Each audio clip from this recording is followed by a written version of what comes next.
This is an assembly from nonviolence to no violence. It is called the Reverend Dr. Martin Luther King Birthday Bash, and Reverend Turner is going to come up and speak to you first. Let me acknowledge some of our guests. We have our superintendent here, Dr. Hathorn. We have parents seated in the front, and we have introduction of speaker, Ms. Diaquinita Lancelin, and her mom, Ms. Bessie Lancelin.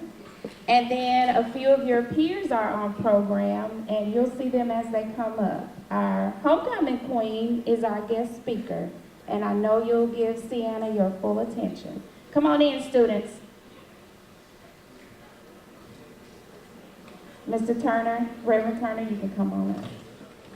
Good morning, Wildcats. Good morning, Wildcats. Good morning, Wildcats. All right. All right. It's good to be here with you all today. First off, I want to say thank you to Principal Christine Sanders for allowing us to come over. I want to say thanks to the superintendent, Dr. Hathorn, for allowing NAFJ pen or pencil to come here and bring this birthday bash to you.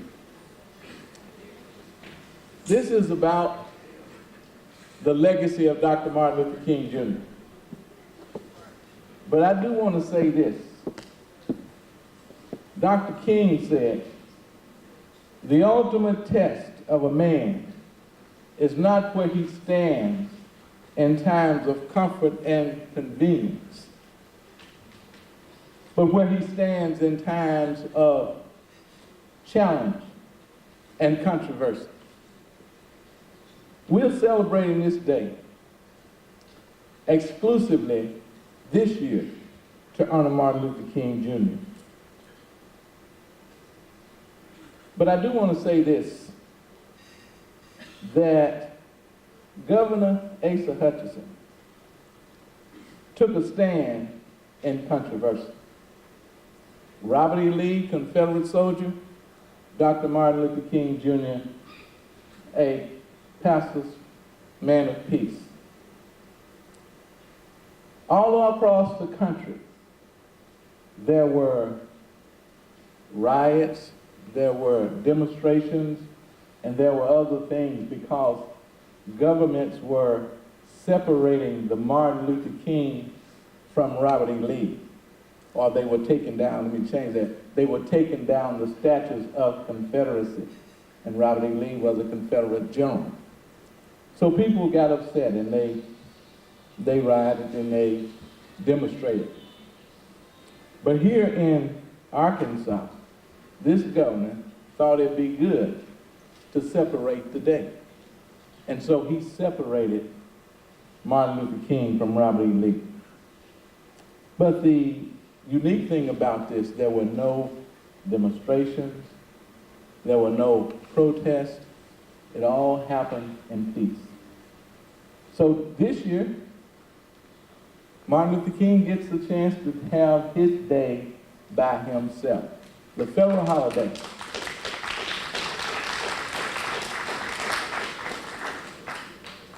And so we are just excited about that because it is something that I think we should do.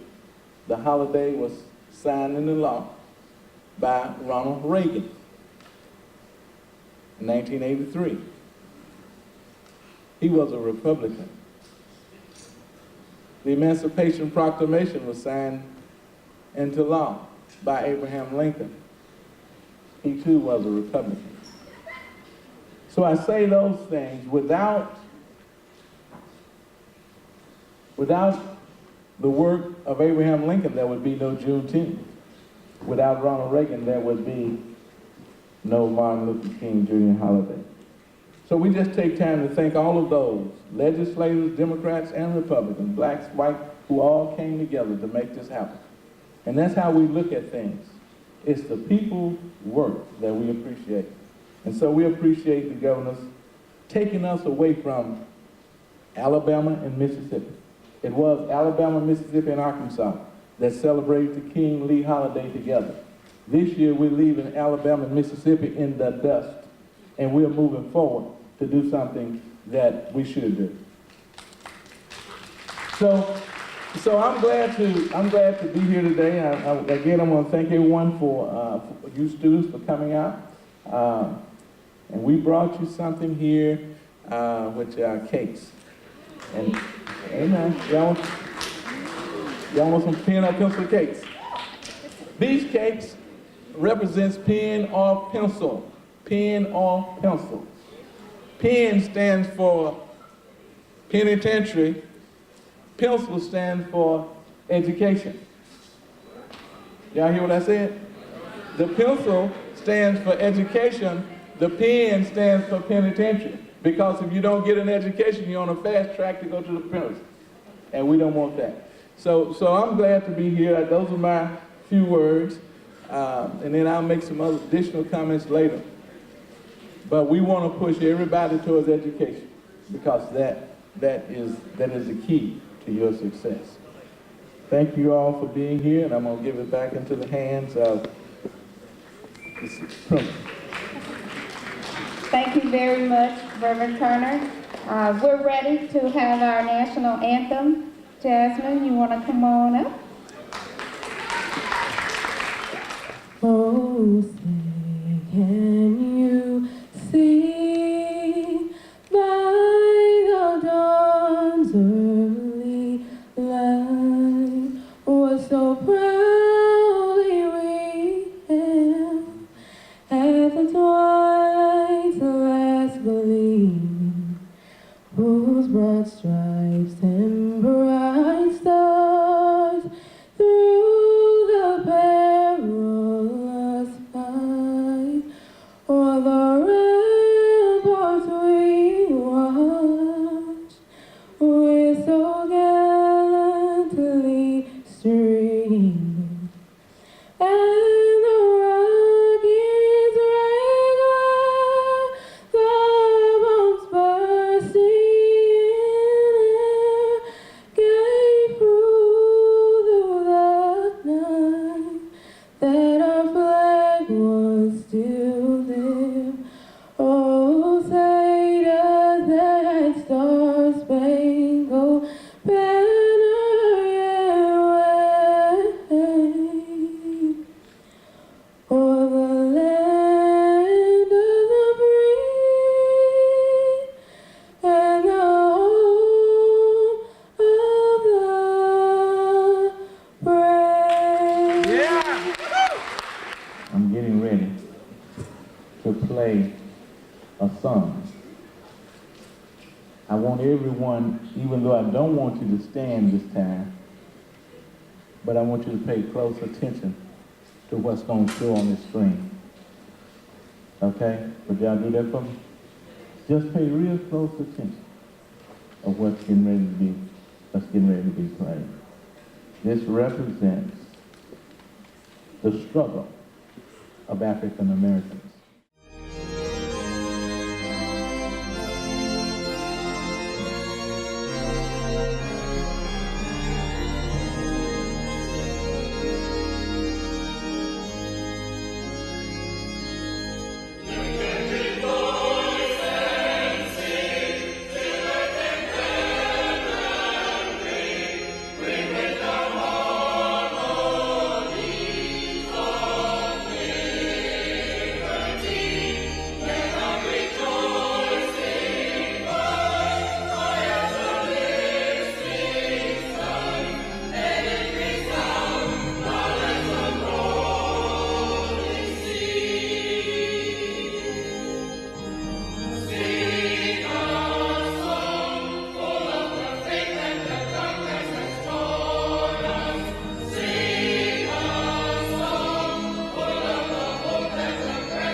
And now we'll have our Student Council President, Omar, who is going to welcome you.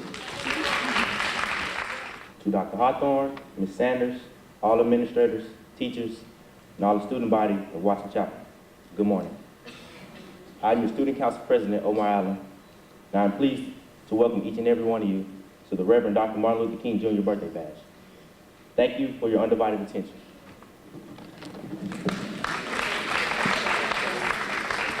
Thank you, Omar.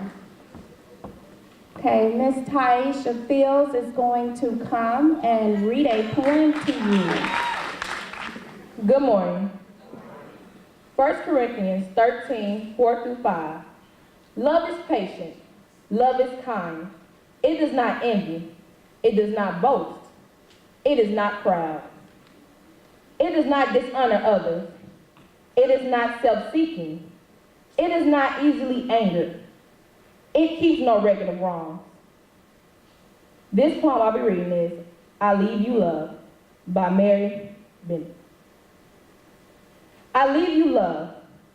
Love builds. It is positive and helpful. It is more beneficial than hate. Injuries quickly forgotten, quickly pass away.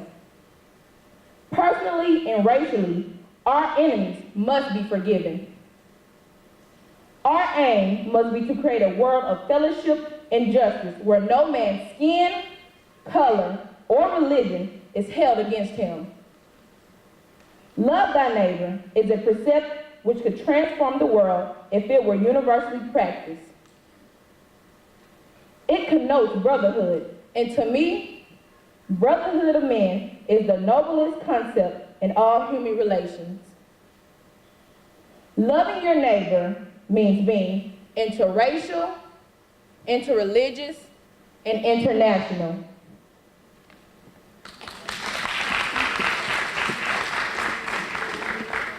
I challenge you all today to love.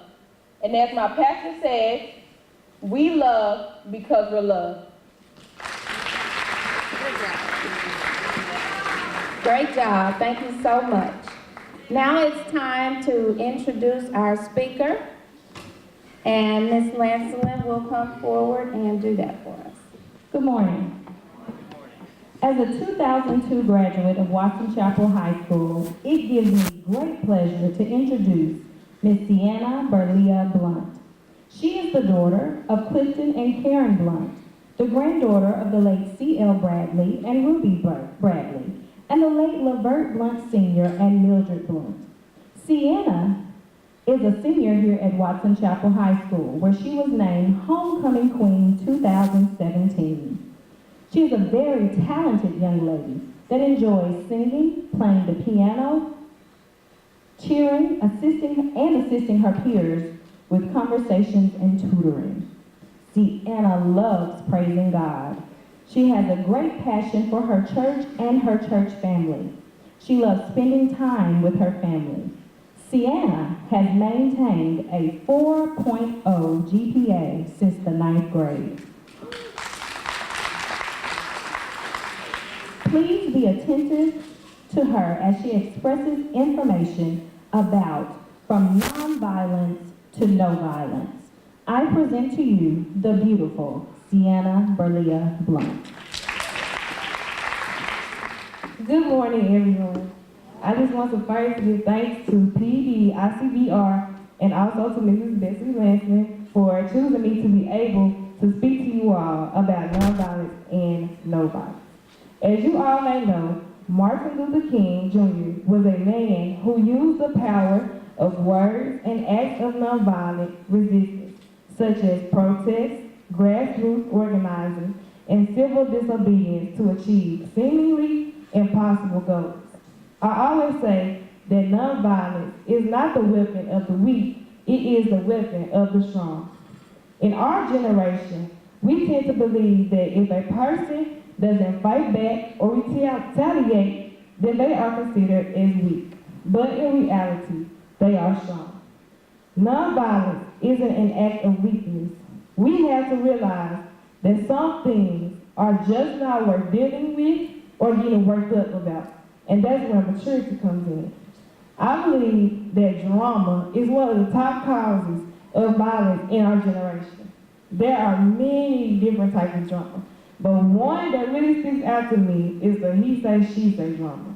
This type of drama can cause so much commotion and so much chaos. I know how easy it is to get worked up over drama, well, petty drama, because I once was very weak and I used to let people get to me all the time. Back in 7th grade, which was probably the worst year of my life, I was bullied by 3 girls. I used to let everything they said about me or anything they did to me get to me. I never told anyone. I didn't even tell my friends or my close family members. The bullying went on for about 2 months. I was very depressed. I didn't even know what to do or who to turn to. I even started slipping in school. I had 2 C's, 3 B's, and 2 A's.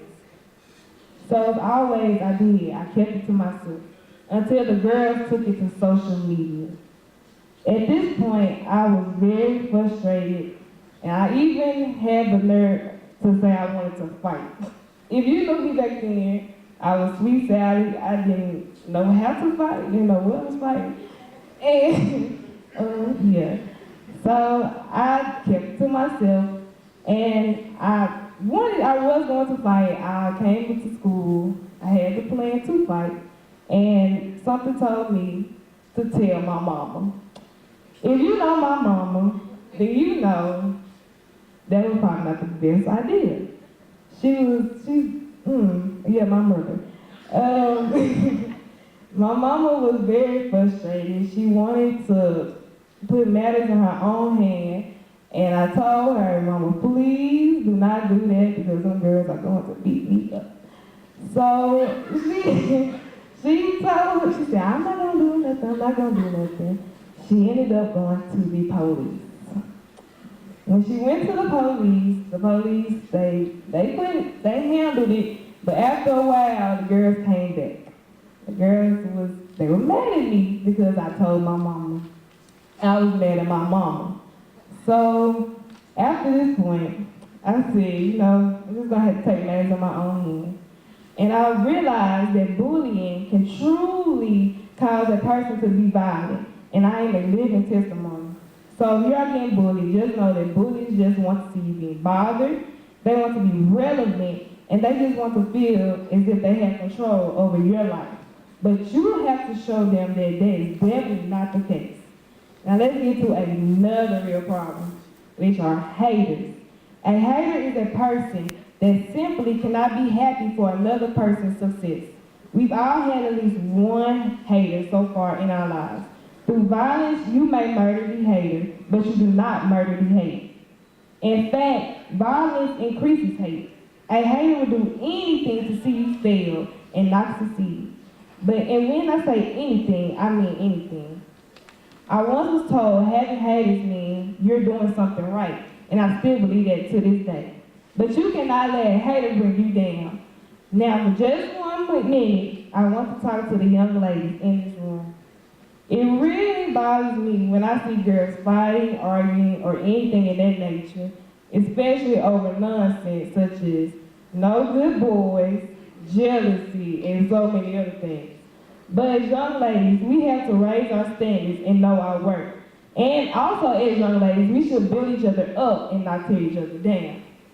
If you have to fight another girl or argue with another girl over a boy, then you should definitely sit down and think if you should really be messing with this young man. And you also should think that yes, you do need to stop. A true gentleman or a boy that really likes you would never put you in that predicament. I realize that education is the vaccine for violence. It's what we think we know that keeps us from learning. Each and every one of you here today are caring young adults that are one step away from being a success story. The choice is yours. As I come to a close, I would like to share with you 2 scriptures and also my 5 ethics of life. These ethics and these scriptures have been very beneficial to me throughout my journey of life. I would like for each of you to please stand and repeat after me. First, let me give you these two scriptures. Matthew 7 and 12. Do to others what you would have done, do to you. Matthew 22 and 37 through 40. Love the Lord your God with all your heart and with all of your soul and with all your mind. This is the first and greatest commandment. And the second is just like it. Love your neighbor as yourself. Please repeat after me. Before you pray, believe. Before you speak, listen. Before you write, think. Before you quit, try. Before you die, live. Live the dream of Martin Luther King Jr. Thank you. I want to make just this announcement before we do greatness. How many of you want to be great in here? Raise your hand. Give me a hand clap if you really want to be great. Okay. A few years ago, we came to Watson Chapel, and we did pen or pencil. And I'm going to just show you a brief, about 3 minutes worth of that, and then we're going to talk about greatness. About 3 minutes of this. You might see someone on here you know. You're watching KARK4 News at 10 with Bob Clausen, Chancey Sheets, and Chief Meteorologist Brett Cummins. And students in Jefferson County schools pledged to go at least 40 days without violence as a tribute to Martin Luther King Jr. And this is the message, is to make the right choice. Students in Jefferson County pledged to lead nonviolent lives for at least 40 days. We'll tell you why they chose that number and who they're honoring coming up. As today would have been Dr. Martin Luther King Jr.'s birthday, students in the Jefferson County area are honoring him with a proactive tribute. For the next 40 days, students are pledging to live life without violence. New at 10 tonight, KARK4's Courtney Collins has more.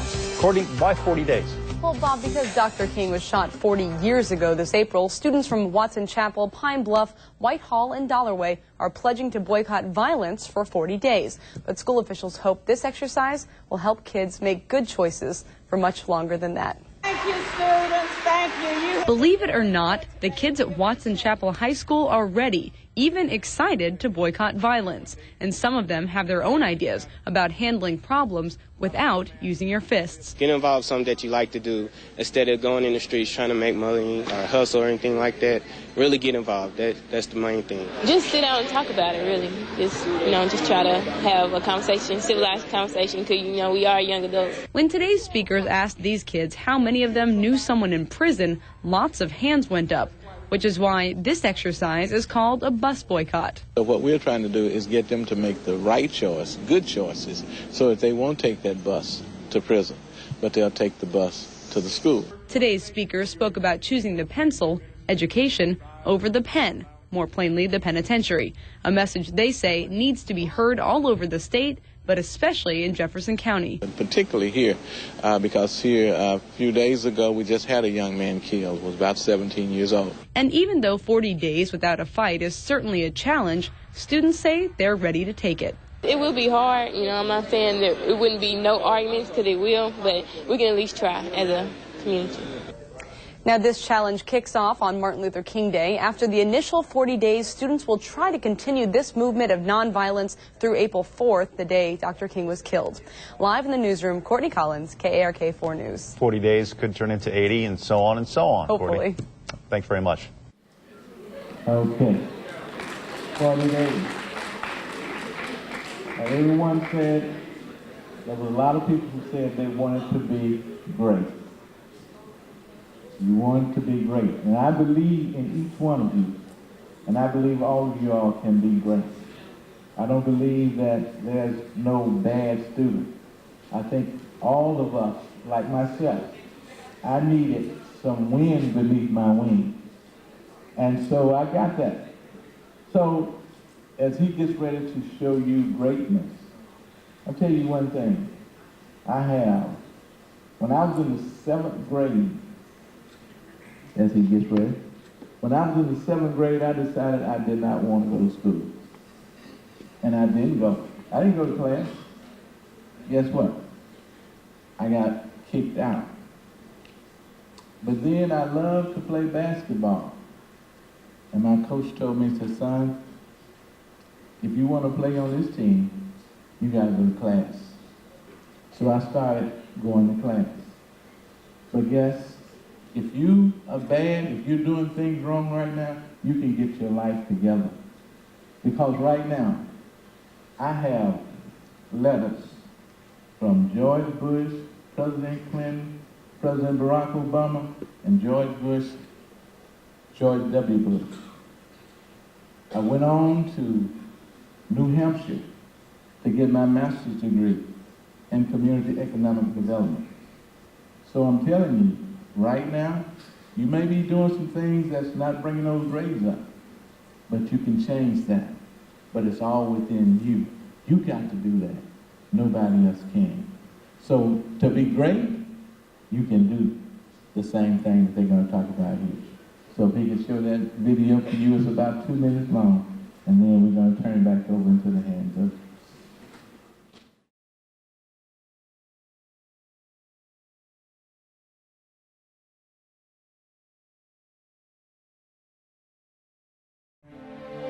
How do you spell greatness?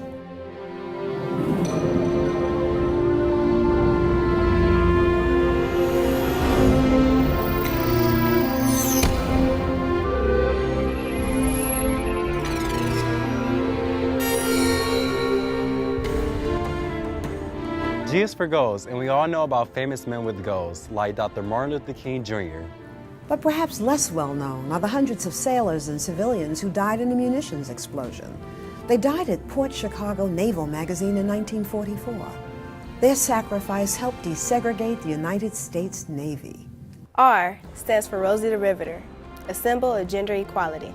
When women during World War II labored where only men had tread and changed American society forever. E is for empowerment, because Frederick Douglass once said, "It is easier to build strong children than to repair broken men." A is for attitude, the attitude to be great, like the students who broke the color barrier at Central High, Little Rock, Arkansas. T is for the trials and triumphs of those who sat at the lunch counters and suffered injustice in Birmingham, 1963. Those who inspired the formation of the Student Nonviolence Coordinating Committee. N stands for the network of heroes who kept the dream of freedom alive for countless enslaved who traveled on the Underground Railroad to freedom. Like my ancestor, John Freeman Walls, who traveled north to liberation. E is for equality, equality for all. That was the concept that men like Dr. Martin Luther King Jr. and many others during the Civil Rights era stood for and died for. Self-respect or self-destruction? Selfishness or service to the community? These are the questions. Which journey will you take? S is for struggle, for our youth now must make the decision to remain free, to choose penitentiary or pencil. We all have greatness within us to discover. I want to be great. I want to be great. I want to be great. How do you spell greatness?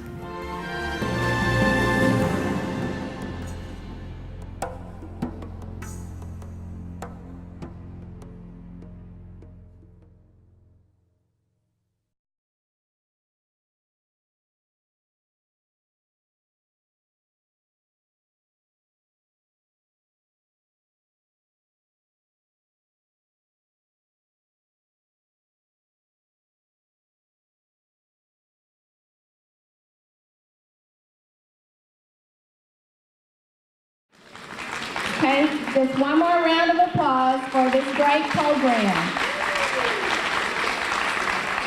Dr. Hathorn, would you like to come and make remarks? Thank you. Good morning. First of all, I'd like to thank pens and pencils for providing us this opportunity. Sienna, you did a great job. You did a great job. Let's give Sienna a big round of applause, please. I want to let you know something. I'm human. When that song was playing, tears came out of my eyes. Because I was part of that movement. On April 4th, when Dr. King was assassinated. I remember that very, very well. In 1963, November 22nd, President Kennedy was killed. We had so much violence going on.